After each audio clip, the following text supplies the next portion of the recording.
Ladies and gentlemen, welcome back to another H2O Explains, a series where H2O tells us about all of the things going on in his mind whilst he's playing Age of Empires 3, giving us a bit of insight into how Age of Empires 3 is played at the top level. And this is game number 2 in a best-of-9 series played for the grand finals of the Winter 2016 Championships versus, of course, LordRaphael. The matchup is German versus German, so we do have a German mirror here, and a 200 wood start by the looks of it, so both players having 200 wood, and H2O walking towards the middle of the map there to lay down a trading post, no doubt. Comes across a scout treasure, that's pretty good. Get to use the crack shot there before you build the trading post, which I'm assuming you're going to do. Yep, exactly, and so I'm going to go, luckily for me, getting the native scout, one of the best treasures you can get, especially when you're on the way to building a TP, because as you mentioned, I can just use the crack shot.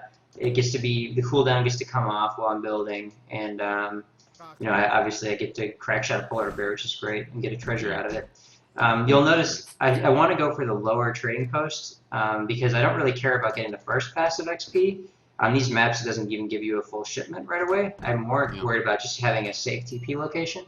So he'll be ahead of me by whatever the number of time on the pass is. I don't even know, but you see he's already gotten the pass, and he still needs to wait for 70-60 XP. So I'm really not. It's not as important as it is on a Great Plains, where when you get that pass, you get the shipment. So I've got a safer TP, a little bit slower XP, and what I've seen is, so this is actually a really important moment.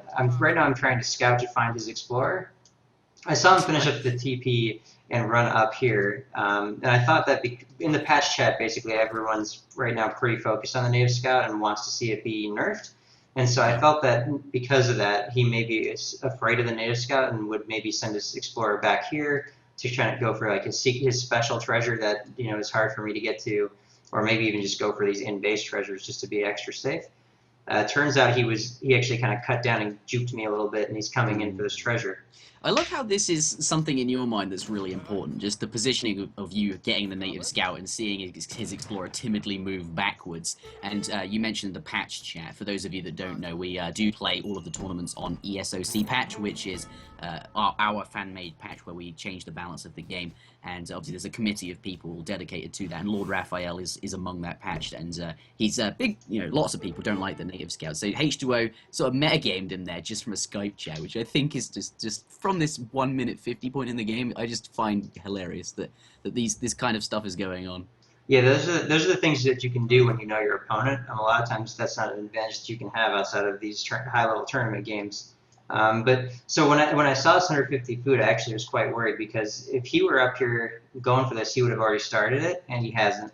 And obviously he's not on the small treasures. I've seen him pick up nothing in the logs, so I'm pretty sure that he's here right now. And so immediately my demeanor changed, and I'm now more in a panicked mode where I waited for this polar bear to start running away, and then I'm going to come into the treasure, because I don't want to leave it where he can one-shot one, crack-shot the other. So I have to come in this really precarious way where the polar bears are alive enough so that he can't clean them up.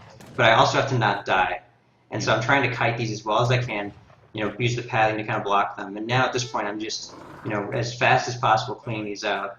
And he actually, there was some discussion on whether or not he could have killed me. He was attacking me the entire time up until now, and I'm at 58 HP. And there's one bear left, and I'm going to crack shot that. So there's no way he could have killed me before I picked up the treasure.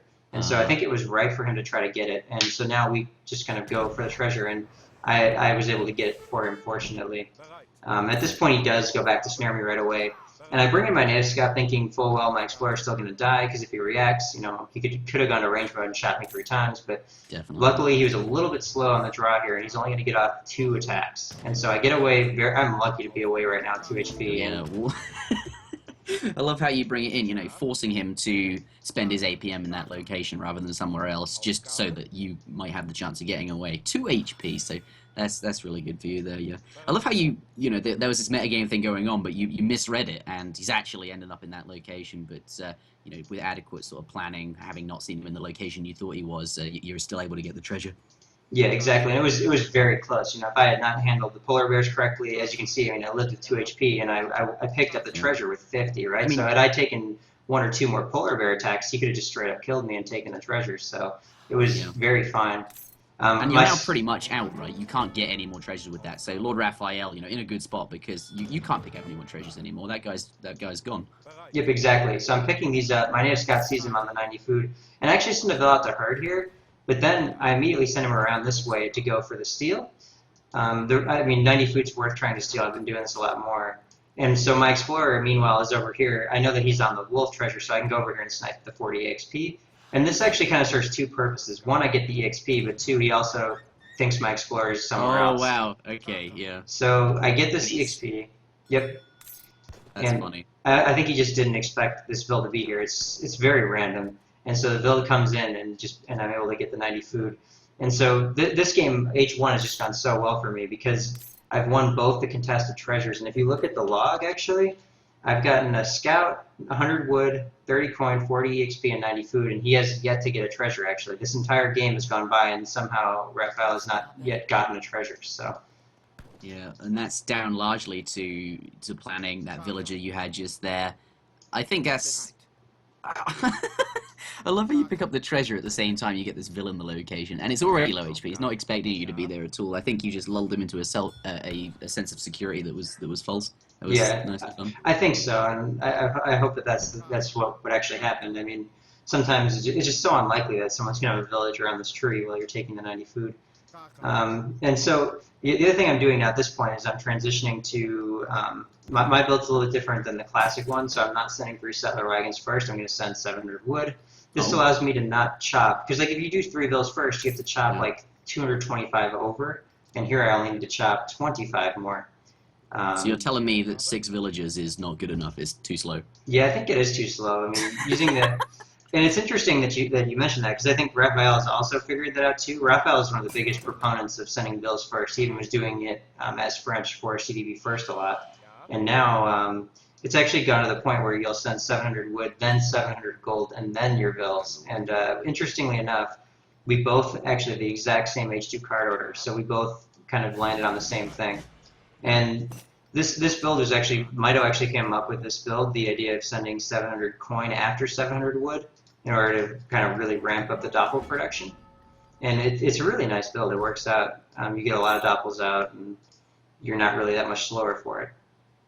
Yeah, you've been Mito and you, I think, have been preparing a lot for this tournament. You able to talk about that? 160 XP there as well. Yeah. Take your pick. Which would you like to start? Well, we can go with both. So he just got 150 food. I recognized it a little bit too late, so I actually sniped this polar bear knowing he wouldn't be here with a crack shot or anybody to kill it. So now I'm just kind of chilling out. I'll wait and I'll crack shot it when my crack shot comes up. I knew I could take it safely, so that's why I started it.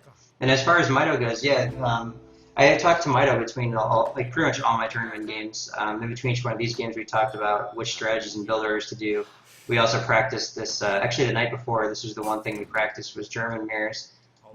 This is his build, you think? Yeah, this was his build. The idea of going 700 gold was him, and then later on there's a couple other things that are very specific to the matchup that make it just, it's just those little adaptations at the top level, right, that make or break you. Yeah. And so...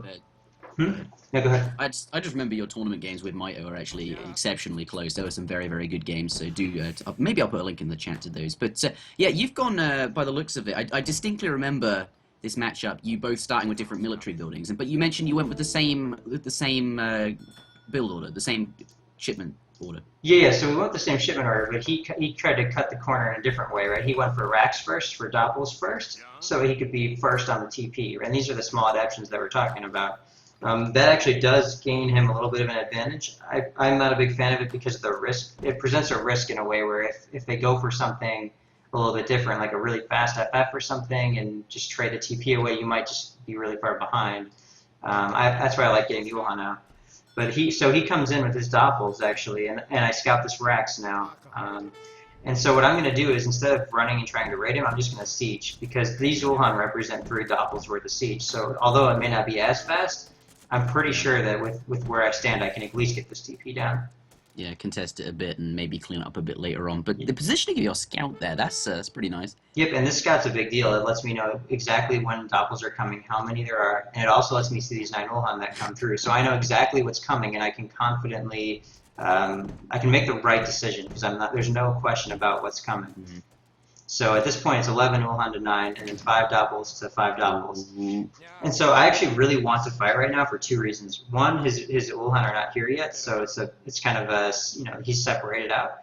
And then the second, yeah, and then the second thing is what I really want to get here is I want to get the Doppels to engage in the Doppels, and then I want my Ulhan to come in kind of like in between Doppel attacks and just get one big swing off, because 40 attack without any negative multipliers. There's 11 of these. It's like each swing is 400 damage potentially. I mean, you can back off the 20%, but there's a lot of damage potential here, and you can, once the Doppels have had a couple swings, it only takes 1 or 2 Ulhan swings to finish them off. So I'm going to do that right here. I just kind of get engaged on him, Doppel on Doppel here, and I just take the fight. Still not here yet. Yeah, I want to point out something here as well. So you mentioned the in-between swings. Like, once that animation comes through, it takes them a while to actually then fully reload their sword or whatever it is they're doing. I don't know. And then in between it, H2O knows he can't take any damage here because they're reloading their swords, whatever they are doing, and then just come in here and spank them down real fast. Yep, and if he misses even like one, or if he misses the second attack, right, then at that point they're basically all dead. And I think he does. I think he just attacks the Doppels a second time here. It's like right now, if he doesn't adapt and turn on these Ulhan, he's going to get cleaned out really hard here. Like, these 3 are going to get a full swing on this one, and these 4 right here can just, like, they're in range to attack. So I'm going to unpause now, and the attack move goes down, and they all hit, and you can see the HP just fans out really fast, and he didn't adjust fast enough. And so now I cleaned those out, and now my Doppels are just kind of free reign over his cav. And, yeah, able to take this fight very convincingly. I only had 2 more Ulhan than he did. And I managed to come out with 3 Doppels and 4 Ulhan at the end of it, and it gets me the TP. So yeah, that's nice. And you think about how long it would take your villagers to create those units that you've actually managed to save or create somehow from actually just focusing on the fight and dealing with the mechanics of the game, I suppose. Yeah, and so and I also know, because of the scout still, I know exactly how many Doppels he had. I know we got 4 Doppels out, which means that he's not aging, so it means he's still making Doppels. And it also means that having 8 Doppels, I can go in here and at least, put some pressure on. You get so much info out of that guy. Like, even if I had that scout, that's not necessarily something I would, like, constantly be able to check. I wouldn't be looking at the lineup, so I wouldn't always see things like that. Is that something he, ought to be sort of looking for with his Explorer, things like that? Yeah, I think his Explorer was sieging the TP down, and I don't think that really added much value. I think he was better off just trying to hunt down the scout. When you know the scout's out there, you need to be hunting it down. And at this point, I saw the 4 Doppels come out in the front. I attacked him a little bit, and he was kind of trying to pull me in a little bit for a bait. Minutemen potentially could have come out there, so I just get out. And this is really just a very back and forth, super close moment. Here you'll notice I actually take this 1 HP Doppel and toss it out. The reason being, if I were to right-click this way, they would reform, right? They would try to stay like in their square formation and run over that way. But I sent 1 Doppel just to test if he was going to let me get the snare. And he didn't. Like, I was trying to get the snare. He didn't let me, and then I just pull it back and just keep running away. I really want to fight here. I tried to turn there as well. I want to fight, but I also want to bait him. He doesn't know I have the 5 Doppels here, and I know that by him not knowing that, if I get him to engage right here when he doesn't see them, it could go quite well for me. So at this point, I'm trying to force a fight. And I actually kite back here trying to bait him into coming towards me because he was already running. He didn't take the bait, though, so, instead I get my Ulhan in here and just basically make it happen. It cost me a couple Ulhan, which sucks, but keeping him snared is definitely worth it. And so he got 3 Ulhan there, but I basically had to start this Doppel fight for it. Yeah, you're luring them back, keeping them interested, so to speak, and then, you get the set, you get the surround, and everything's going good. Yep, and now it's just a huge advantage, right? I've got just way more Doppels. The Minutemen are doing work here, and I maybe get a little bit too greedy here after this, and kind of, for some reason, I should have known he was making more Doppels, but just... Is it because you have them snared? Is that what gives you the confidence? Maybe. I think I just felt like, what if he's not making more Doppels? And then, I don't know, I got too fancy with it. I'm, like, cover moding them, like, way out of range. I just lose all my Doppels there for nothing, which sucks. I think, Zuta, that was what he pointed out, actually, during the commentary. Yep, and, this Ulhan, I'm just trying to keep him distracted, honestly, more than anything. I know that it's not going to do much more than what it's doing, but at least just don't right-click the Doppels on my TC while I'm trying to age, I actually canceled his 600 gold here. He has 600 gold in queue as well, but he needs to let it finish because he's, all in all, even though I lost those Doppels, over the course of the early Colonial, I had such a huge lead that, I'm up by a good amount of resources, and I'm just converting it. Yeah, I'm just converting that into an age up right now at this point. Yeah, and that gives you an extra shipment in the next stage, which is quite big. Yeah, it is quite big, and since I get there sooner, right, it'll be my power spike comes a bit sooner. And at this point, I'm making a kind of like a big macro swing. I'm sending a whole bunch of vills to this gold mine, and at this point, I've got 30 vills on coin because I've got 10 settler wagons on coin. All my vills are moving off to wood as well because what I really want to do is I want to get veteran Ulhan and make Ulhan and send black riders. And Could you restart the screen share? That would be useful, and then we can continue. I'll restart it. Skype's done that thing where it just messes up and stops. I'm assuming you could like edit that, yeah? Yeah, that's fine. We'll just keep going. All right, and so at this point, I'm trying to make that transition to black riders, and this is something that Mitos come up with, and I would say that this is like an incredibly powerful timing, and it addresses the fact that you don't want to make war wagons, and because of how many Ulhans are on the board, like black riders are always useful, and it allows you to just like if they make a bunch of skirms, like you still have a ton of Ulhan, and honestly, skirms just don't have the time to kite against that many calves. So because of that, skirms are actually really weak in early fortress in the German mirror. And so I think that's honestly why I was losing a lot of my German mirrors too when I first came back, because I just wanted to make skirms, but they're just not very good. Yeah. That's interesting to hear. Yeah. Yeah, and so at this point I've got 2 doppels out. They're just they're standing in spots where I think he might try to cav raid me, because that's pretty much the only value I see in them is just deflecting raids. And at this point, not faster. They don't move at all. Ulans and black riders, which is clearly your intention, is so much more mobile. So yeah. Exactly. They just don't fit with my composition. Even in Fortress H, I'm willing to treasure. I'm just going to pick up the 60 wood, just really small thing, but that gets you an extra house here, an extra house there. That adds up. And at this point, you'll notice that I'm making as many Ulhans as I can, just trying to sit right at the 1,000 coins. So when this shipment pops, I'm going to instantly queue black riders, because that's like my limiting factor is the long train time on black riders from the shipment.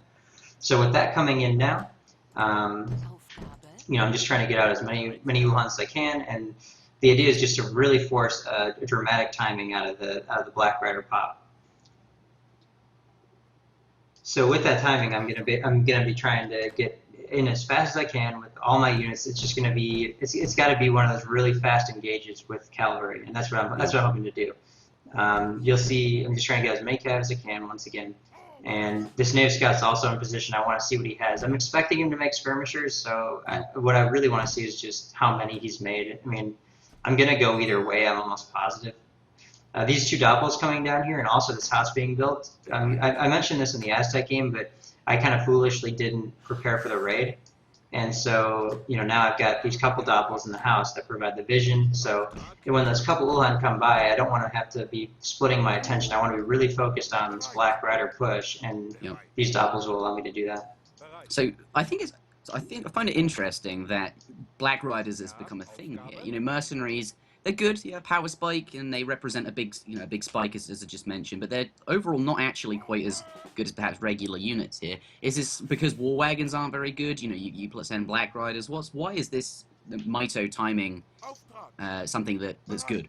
Yeah, that's exactly why. Because you get extra mercenaries with German when you call them, and because the war wagons are not very good, and because just the sheer number of Ulhans involved in these games, from the free shipment Ulhans, et cetera, it just leads to black riders being a very useful unit in this matchup. And so having them as that power spike to be able to really start off a fight with, they're just hard to kill. Like, they have a lot of HP, right? So when the skirmishers try to fire on them, they just really struggle to clean out black riders. Yeah. The other thing I want to mention before this fight starts, I even go so far as to put my Explorer up here for additional vision. I just really don't want to get raided. I know that this mine's very vulnerable, and I know that. But at the same time, it's the only spot I can mine if you look around. So, and with that in mind, now I'm coming in here. The cavalry's. You'll notice that I've got both the cavalry running right next to each other. I really want to make this fight start super fast, and it's really worthwhile to babysit your cavalry units and make sure that the fight starts as fast as possible. Because that's how you prevent yourself from getting kited here. And so I'm coming in as fast as I can, get all my cavalry engaged right away. Slamming them in. Black riders are on the doppels at first, because I don't want to get splashed too hard by those. They're kind of like the unknown at this point. These black riders are coming in here to attack. This black rider actually pulled back because it was low HP. I ran it back because it was being focused. But yeah, black riders just focusing on Ulhans. And one thing that you'll notice is that Better and Uhan just popped in right about halfway through the fight. Ouch. So another couple seconds, and that fight would have been a lot better for him. At this point, I'm You really skipping. forced him to take it because his Yeah. villages are right there. Yeah. Exactly. It was just fat. That's because of how fast the units are. And so you'll notice I don't really care too much about the vills. I want to kill the skirms because once the military units are dead in the German mirror, the vills are just there for free, kind of. Yep. And I didn't expect 5 doppels here, so I'm just gonna kite them with the Black Riders. But they did a lot of damage, really. I mean, for what they are at this point, they shouldn't have done this much. We got a lot of swings up on my Black Riders. And at this point, I've killed a ton of vills, and Black Riders continuing just to melt away at the Uhans he's training. And I see a whole bunch of vills. Yeah, I see a whole bunch of vills come through here, and this actually tells me that this mine's just run out because I call it Rapha mining. It's where you basically send every village you have that's going to mine gold and put them all on a single mine. And Raphael does this all the time. I mean, if we review the replay, I'm sure this mine had 20, 30 vills on it, and then they all went up to here, and then they'll all go down to here. And it makes him very easy to read on where his vills will be gathering in over time. So on that in mind, I turn around up here and I start chasing him down, wanting to do damage. I didn't know. I don't know. I just hadn't. I was still a little bit excited from the fight, I guess. So I just kind of chased him down over here. I attack these settler wagons once. You'll notice I pat up to get a full swing, and I immediately run away when I see units. I kind of had this moment where I realized it's kind of counterintuitive, right? Like I think most people would have stayed because there's so many vills here. But really, the only way I lose is if I lose this army, because at this point, I know this mine's gone, and I know he has to come here for coin. I also know I have way more units, and I also know the villages have to walk all the way from this back camp up to this mine. So overall, first of all, they're already dead for about 20 seconds. But then second of all, I know that if I just reorganize this huge mass I have back here, I can get down to this mine. This super safe H2O style where you sort of you work out, okay, the only way I lose here is if I randomly lose my units. I know I've got all of these advantages over him, more units than him, and I'm just going to camp that gold mine and not let him have it. Yep, exactly. I just wanted to reorganize, get my shipment in, just regroup. I mean, if you think about what I have, I've just doubled in the past 20 seconds, I've added 7 Uhan and 11 skirms to my composition. That's a huge change. Now. You didn't like those earlier. Yeah, exactly, and that's actually the second part of this build, which is all very well planned out. And Mito, once again, just very on point with this build. The idea is that after the Black Riders come in, and you've done what you can with those, you switch to the normal skirm Uhan composition. You still have some Black Riders left for anti-cav, and now you've got skirms for any war wagons they make, and you set this really well-rounded composition after that first push. Yeah. And so at this point, I'm coming in with that advantage in the well-rounded composition, and I'm just going to basically push through this fight, kill whatever I can. And immediately after this fight's over, I'm going to task my units down to the gold mine. That's the game. Yeah, exactly. I just got about 1 more second left. It's going to go out of sync, so we got to pause it. So I'll pause it here. At this point, what I end up doing is actually, I kill this explorer, and then all my units will start running down to this mine. And he's already said good game. He said good game pretty much as soon as he saw the units start moving, I'm guessing. Because he just knows, all that's left is this gold, and a lot of times high-level games are decided by, not necessarily by actually killing a TC, killing all their villas or something like that. It's more about, you just know that you can't gather anymore, which is what's going to happen here after this fight finishes up. Yeah. You're going to go straight to that mine and kill all the villagers if they haven't already tried to run away. Yeah, and here they are. I know I can at least show that animation, right? So you see they're all going right now immediately. You can see the flags are set here. Yeah. Wow. All right.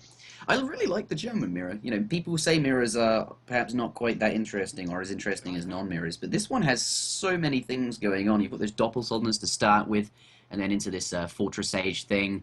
So you have that early sort of fighting with Doppelsoldners and Ulan into this Fortress Age timing, and then after that skirmishes are appearing this Mito build order. I think this is perhaps the next big thing. Yeah, I think this is going to be good. I feel like the only answer I can think of to beating this is to go War Wagon, like mix 5 War Wagons and still go Black Riders, but that feels kind of like, if that's the answer, then that's really weird, So yeah, War Wagons are a unit you've never liked. I feel like you could just walk away with your Black Riders and Ulan and just add skirm and just be happy that you didn't make any War Wagon. But I don't know. It's once again, the game is always evolving, so it's so up in the air as to what you do. Like this build or the specific like timing and execution I hadn't seen until Mito found it like a couple weeks ago. So there is that. Yeah. Germans being piloted by H2O, ladies and gentlemen. That is game number 2 in this series. We have a few more to do. Again, though, let us know what you thought of this. If you'd like to see more, if you'd like H2O to spend some more of his free time doing this kind of things, if you enjoy them, let us know. yep, thanks. Bye guys.